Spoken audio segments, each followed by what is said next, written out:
want to learn about multiple religions and faiths and beliefs. So I was wondering if you had any recommendations of resources or books that show multiple sides of different religions. Your first name is? Hadley. Kathy, what? Hadley. Hadley. Sorry, Hadley. You spoke clearly. I just didn't hear clearly. Okay. Hadley, this is a really great question. For those who couldn't hear, she's saying she wants to learn accurate information about different religions, and do I have any resources I'd recommend? Did I get that right? There's a book that I'm 99% sure you'd have in the public library here that's really one of the best. The author of this book just died a couple of days ago. His name was Houston Smith, and it's called The Illustrated Guide to the World's Religions. And what's great about this book is it's very accurate, it's very fair, and it has lots of pictures. That's a good combination. Because, you get to know about a religion not just by its words, but also by its art and its architecture. So it gives you a great picture. So it's called Illustrated Guide to the World's Religions.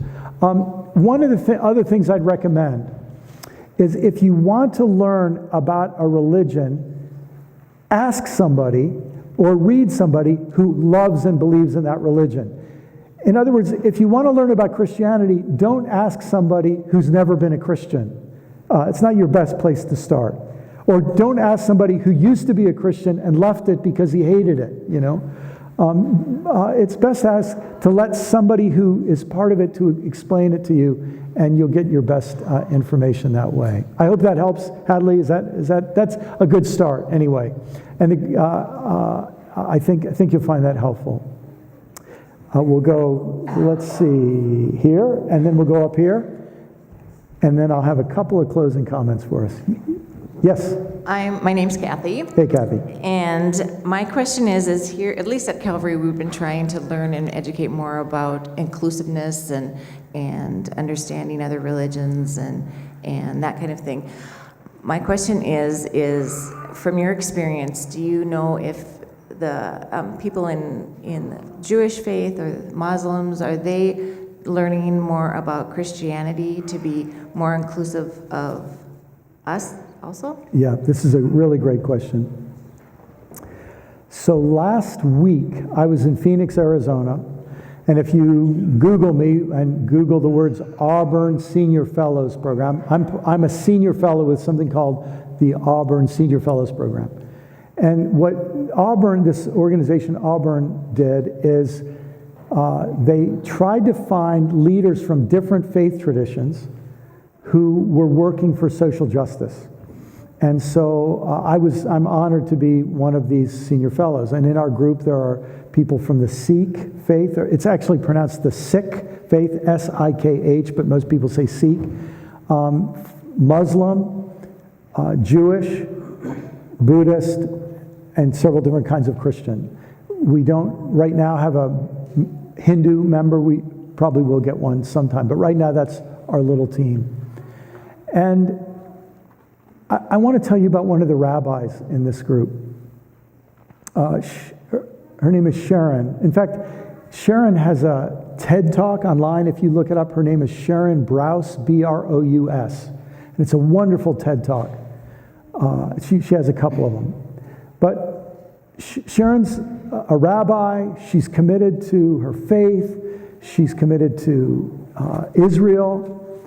But Sharon is deeply grieved when the state of Israel does things to hurt Palestinians.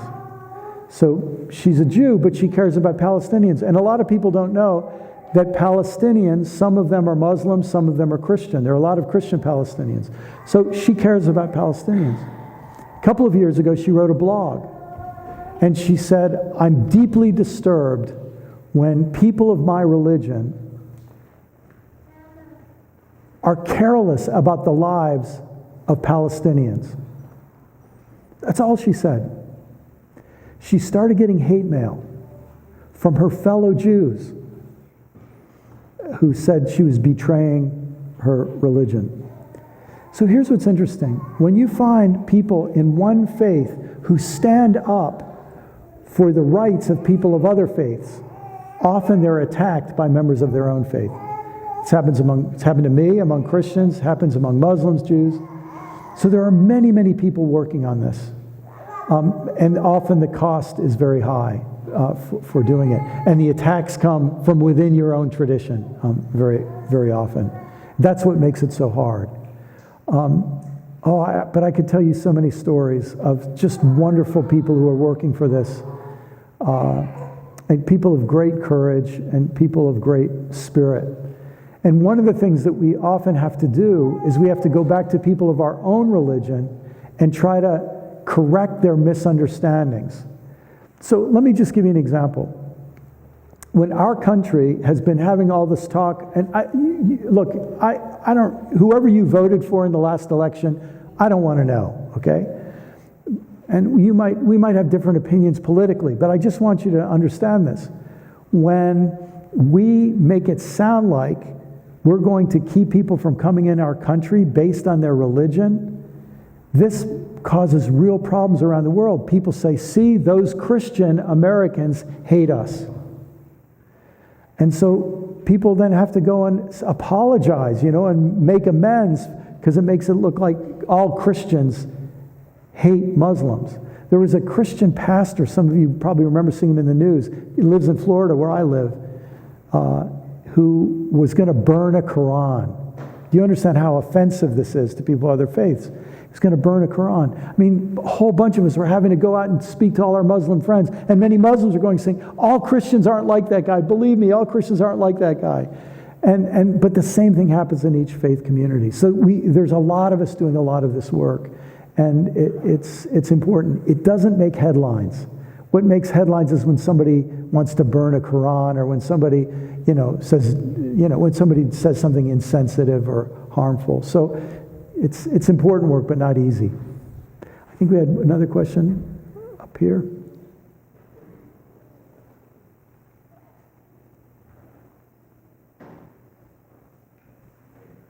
One more in the back, and then I'll have a few closing comments.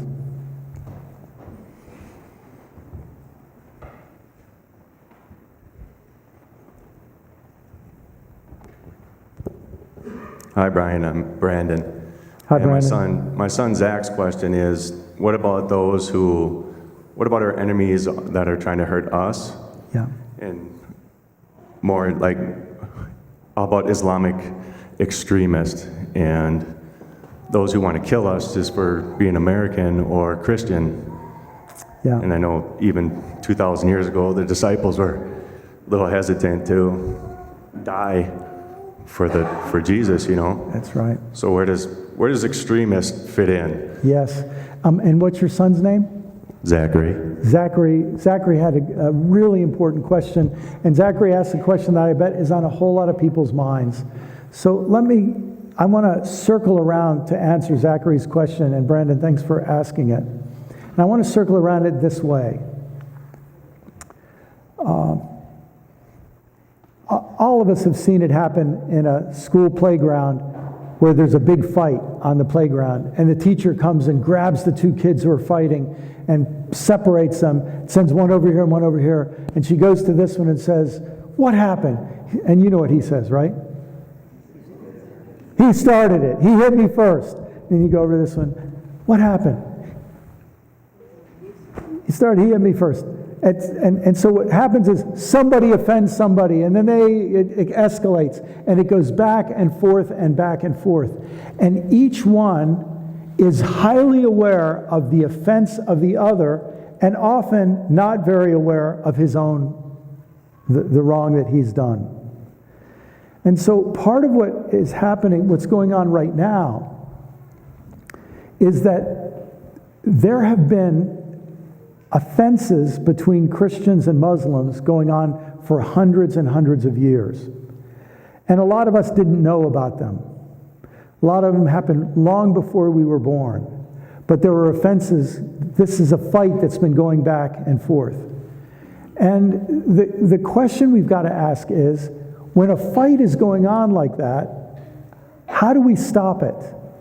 Or do we just keep it going?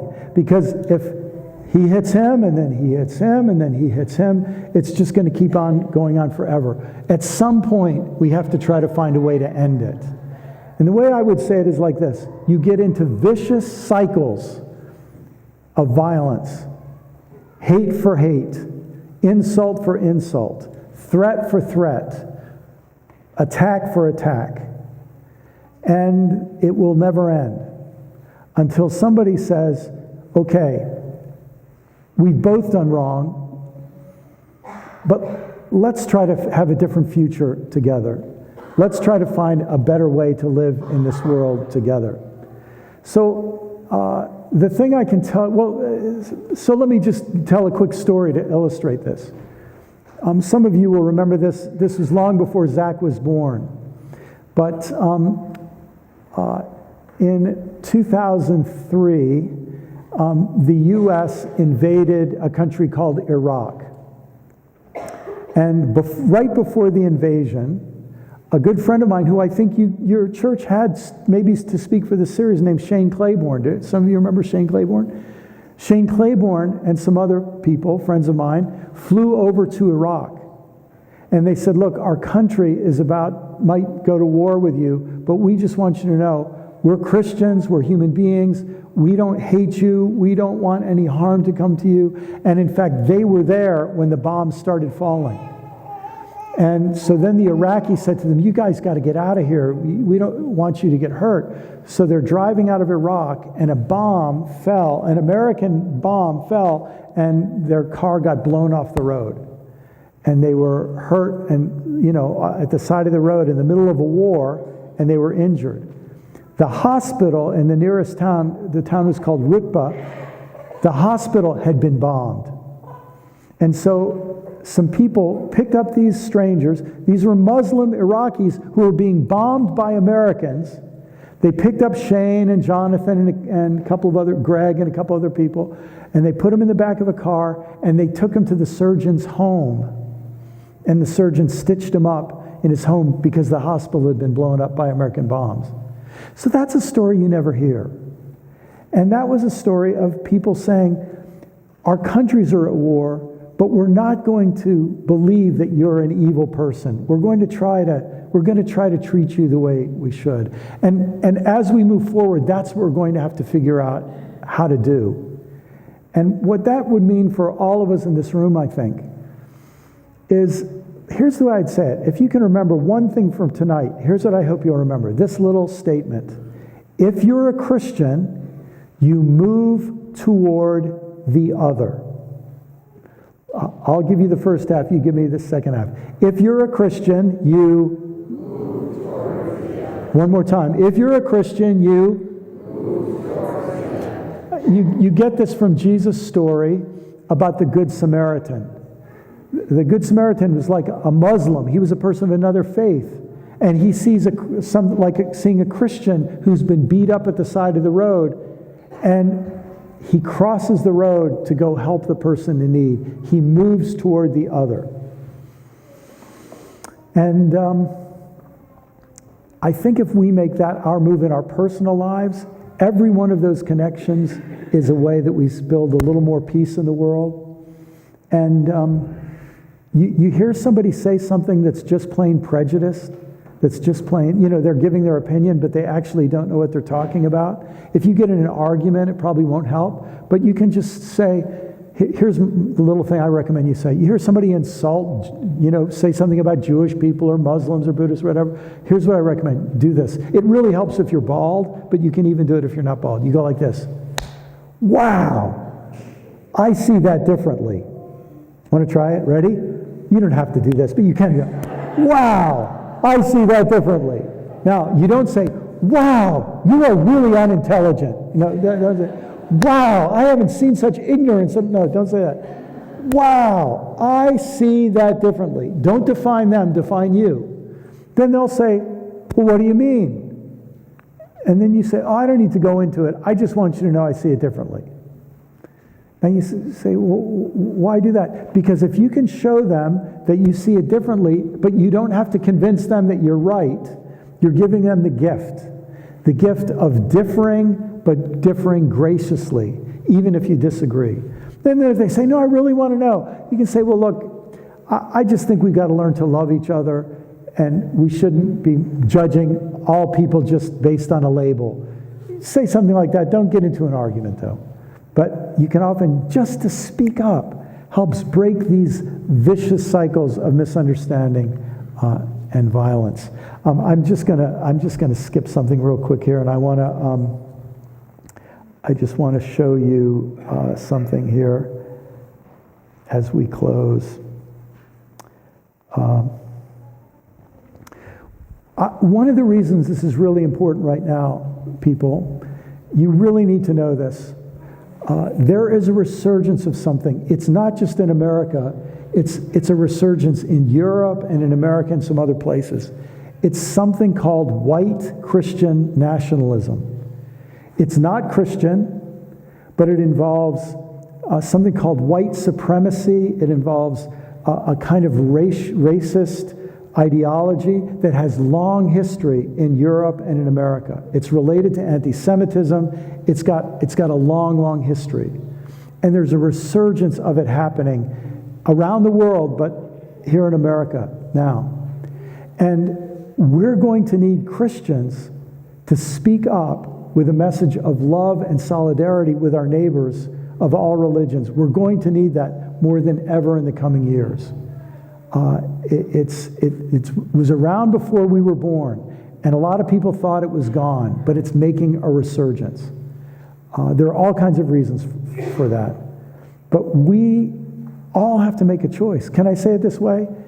Every one of you is like me walking down the hallway, knowing that a whole lot of other kids are going to tip Alex's books out of his arm and make fun of him.